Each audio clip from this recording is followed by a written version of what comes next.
Kemarin saya mengundang kepala sekolah secara jimit ya. Saya presentasikan walaupun yang presentasi sekolah itu wajib terbentuk di masing-masing lembaga, harus ada. Sekarang apalagi ini programnya Kacat Pita Instagram, jangan lupa saya. Itu programnya Kacat Pita sekarang ini memang wajib. Dan dari BPKB pun juga memerintahkan setiap sekolah harus punya kombel dalam sekolah atau kombel intrasekolah. Walaupun mungkin ini kadang sekali ya, penafsiran guru-guru sekarang pokoknya ya kombel ini dalam PMM, padahal tidak harus kombel yang ada di PMM. Karena kalau membentuk kombel di PMM itu kan harus punya syarat, diantaranya guru-guru harus lulus atau guru harus punya sertifikat kasih makan, kan? Nah ini yang sudah punya sertifikat nyata berapa orang di sini? Sudah banyak? Hampir semua, alhamdulillah. Karena tidak semua sekolah punya, Bu. Tidak semua sekolah itu banyak yang sudah sampai punya sertifikat nyata. Maka itu dari kebijakan dari BPKB untuk kombel itu tidak harus kombel di PMN, tapi kombel dalam sekolah itu juga harus terbentuk.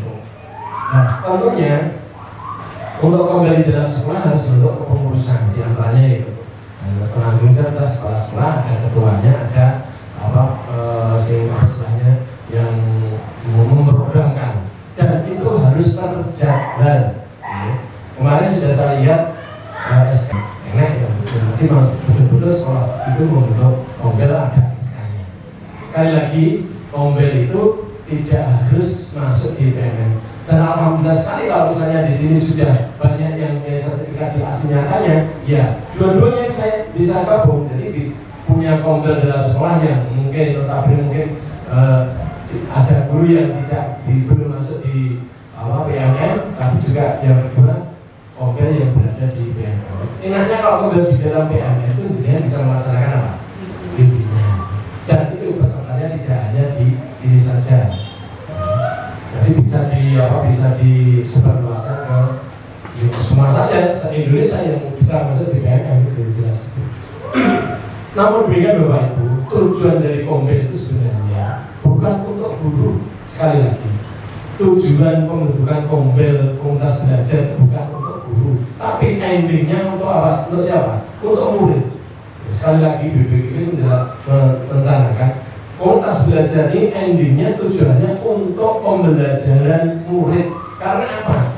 Di dalam pembelajaran sehari-hari mungkin di dalam guru-guru itu banyak permasalahan yang berkaitan dengan pembelajaran, mungkin medianya, mungkin strateginya, mungkin metodenya, atau mungkin pengelolaan kelasnya yang belum ada. Dari guru-guru punya strategi atau punya media tertentu atau punya metode tertentu yang itu jitu diterapkan untuk anak-anak, khususnya untuk anak kita, anak SMP.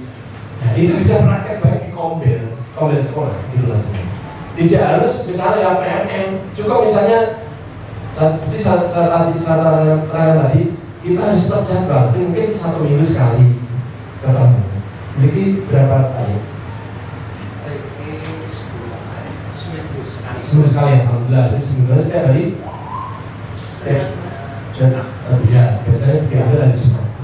Karena ini banyak ibu-ibunya itu bisa dimanfaatkan bahwa Jumatan dengan di kombel, tidak apa-apa itu. Jadi kombel itu adalah misalnya ada permasalahan di pembelajaran di kelasnya masing-masing, bisa dibawa di komunitas belajar, dipecahkan bersama. Atau seperti yang saya katakan di depan tadi, guru mempunyai trik-trik tertentu itu bisa dibawa di kombel, bisa istilahnya sekarang praktek baik kepada teman-teman.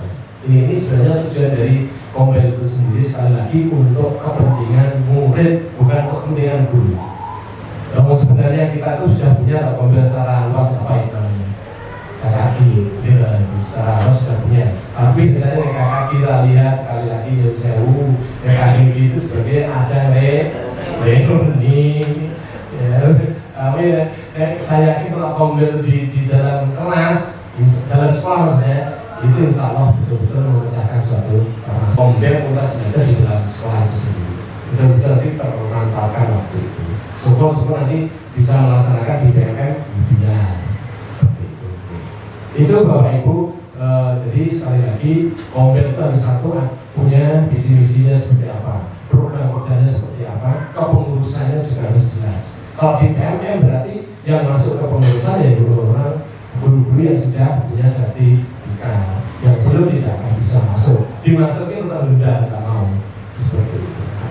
Itu syaratnya. Tapi kalau pembelajaran sekolah bebas silakan untuk kepengurusan untuk pembelajaran sekolah dan itu terjadwalkan misalnya satu minggu sekali pas hari Jumat silakan dimanfaatkan dan sebagainya. Dan perlu diketahui Bapak Ibu semuanya bahwasanya komunitas belajar itu tidak disarankan di hari Sabtu dan Minggu atau hari libur, tidak disarankan. Maksudnya tidak disarankan hari Minggu, Sabtu dan Minggu. Dalam arti apa? Memang tuh hari Sabtu dan Minggu Bapak Ibu guru itu memang pas untuk keluar, lain memang tidak disarankan apa itu komunitas belajar itu apa misalnya melaksanakan atau praktek dan sebagainya itu tidak disarankan di hari Sabtu dan Minggu. Jadi ya tetap hari biasa, tetapi yang ambil waktu yang tidak mengganggu pembelajaran. Dalam arti setelah jam 1 ya. Jumat itu ya bagus, selalu pelan biasanya juga kalau berkaitan waktu ini. Ini sekali lagi tidak disarankan hari libur. Boleh. Memang apa? Boleh ambil waktu ya ada di saran juga. Boleh ambil waktu pembelajaran misalnya 1 jam pelajaran itu boleh. Itu boleh digunakan. Misalnya ambil misalnya dari Kamis kita ambil 1 pelajaran yang terakhir digunakan untuk pembelajaran, boleh, dibolehkan. Yang tidak disarankan tadi dari 1 dan 2 tadi. Itu di pelaksanaan praktek baik maupun pembahasan apapun yang berkaitan dengan pembelajaran itu boleh dilaksanakan di hari-hari efektif. Maksud disarankan untuk di hari-hari efektif dan tidak disarankan di hari-hari itu. Mungkin itu yang saya sampaikan tentang Komdel. Mungkin ada pertanyaan yang disampaikan terkait dengan Komdel Bapak Ibu. Oke, untuk bertanya. Terkait dengan sama Komdel ya Pak.